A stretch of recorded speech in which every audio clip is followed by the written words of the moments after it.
No te para la metralla, no te calla el vendaval, obrero de paso firme tú vencerás.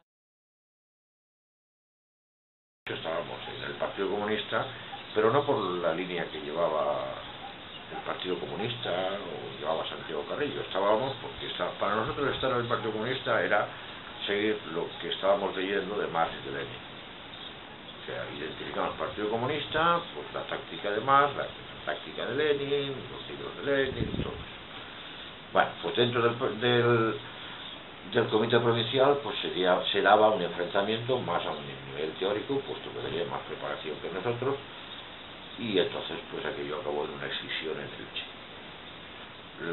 Los jóvenes que teníamos relación con los maoístas, pues nos fuimos del PC y montamos el PSM.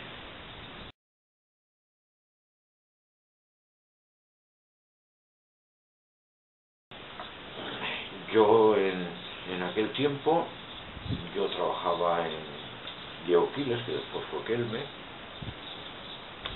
y bueno, pues yo estaba en las oficinas y me centré en poner en marcha lo que se llamó la Oposición Sindical Obrera, la OSO, ¿no? La OSO era un sindicato que había intentado poner en marcha el PC y lo abandonó para apoyar el tema de comisiones obreras en colaboración con los sindicatos, con los cristianos. En la mayoría de sitios llegamos a tener gente. La mayoría de gente era muy básica, o sea, básica en el sentido de que no era la gente que habíamos salido del PC, que habíamos participado en reuniones, que teníamos prácticas de organización.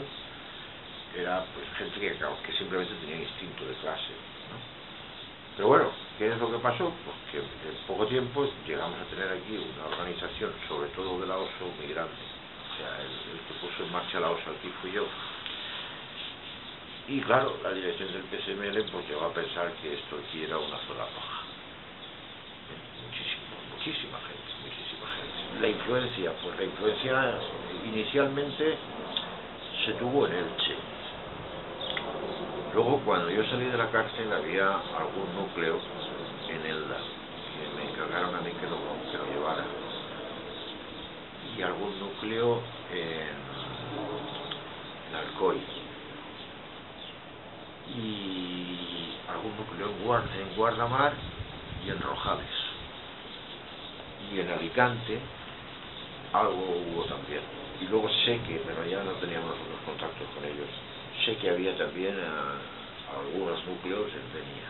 Yo lo de Alicante lo sé ya a partir del año 75, 76, cuando yo ya salí de la cárcel y estábamos un poco en posición más abierta, pero hasta que a mí me encerraron, toda mi actividad se centró en Elche y yo lo único que conocía era Elche. O sea, yo estaba en el comité local del PSML en Elche y entonces las medidas de seguridad eran muy estrictas y todo lo que conocía era lo de Elche.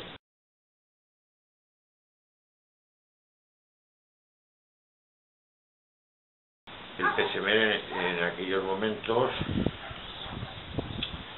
pues lo que planteaba es una copia de la táctica maoísta de unir todo lo unible contra el enemigo principal.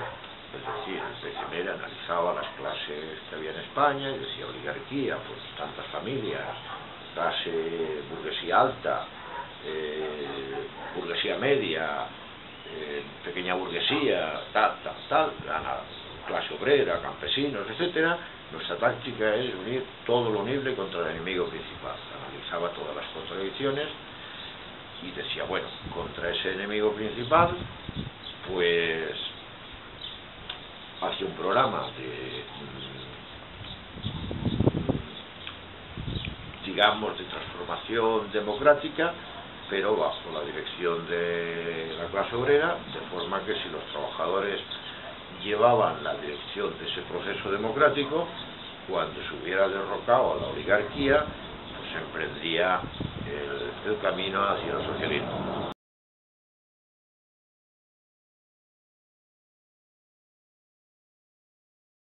el PCML, cuando se refería al PC, no lo llamaba el PC, le decía el Partido Carlista. Entonces a Carrillo se le llamaba traidor, antipatriota, agente de la oligarquía, o sea, traidor, antipatriota, renegado, agente de la oligarquía y proimperialista. Entonces, claro, todo eso pues, provocaba una serie de enfrentamientos que nuestros antiguos camaradas del PC cogían unos cabreos con nosotros que era la leche. Cuando tirabas una octavilla, la mitad estaba destinada a criticar al PC de Carrillo y la otra mitad destinada a decir lo malo que era el franquismo. O sea, era un poco de obsesión. Otra cosa es que considerábamos que, como después se demostró, que efectivamente pactaba con la oligarquía, pero bueno, pero que en aquellos momentos una persona del PC iba a la calle. Entonces, en ese sentido, el PC ya hacía mucho tiempo que venía manteniendo conversaciones con los sectores de la oligarquía, como García Trevijano, sectores más o menos ligados a Fraga, etcétera, en París, tal, que realmente es como se hizo, fue un pacto entre todos para traer una democracia manteniendo el poder de la gran banca y de la oligarquía, que es lo que ha pasado al final. Aquí se ha traído la democracia, pero no han cambiado las estructuras del poder. Siguen mandando exactamente los mismos que mandaban durante Franco. Se reconvirtieron y durante la transición pues se hablaba mucho del cambio de chaqueta. Franquistas de toda la vida se hicieron demócratas, y es cuando el PCML pues plantea que hay que provocar un movimiento revolucionario, entonces inician las acciones armadas. Entonces en aquel momento pues se asaltaron algunos cuarteles, se llevaron a cabo enfrentamientos de masas, murieron algunos policías y lo que querían era provocar ese movimiento de entendimiento que se estaba dando entre los sectores franquistas reconvertidos y los demócratas de toda la vida, pues el PC. Entonces el PCML se mantiene al margen de todo esto. Y bueno, pues ¿qué es lo que pasa? Que después de las acciones armadas del PCML, pues detienen a ojo a unos cuantos compañeros del PCML, los fusilan, y en todo aquel movimiento el PCML podía haber encabezado un movimiento realmente, aunque hubiera sido a costa de nuestros mismos camaradas, porque capitalizó toda la simpatía del mundo en cuanto a un movimiento revolucionario. Pero sin embargo volvió otra vez a caer lo mismo, el mismo error de que no planteó una política de alianzas correcta y se siguió manteniendo en que bueno, todos eran unos traidores. En lugar de intentar atraerse a los sectores dudosos, pues siguió planteando que todos eran unos traidores y que la línea correcta era la suya. Y entonces bueno, al final se impuso la línea reformista y el PCML quedó marginado, y así se disolvió en 1991. El FRAP era un frente popular, o sea, bueno, pretendía ser un frente popular, ¿no? Pero realmente, ¿quién incorporó? Pues incorporó al Grupo Socialista de Álvarez del Valle. En algunos momentos, no estoy seguro, creo que llegó a participar Pablo Castellano, que era del PSOE y se proclamaba republicano, o si no fue en el FRAP, por lo menos en Convención Republicana sí que tuvo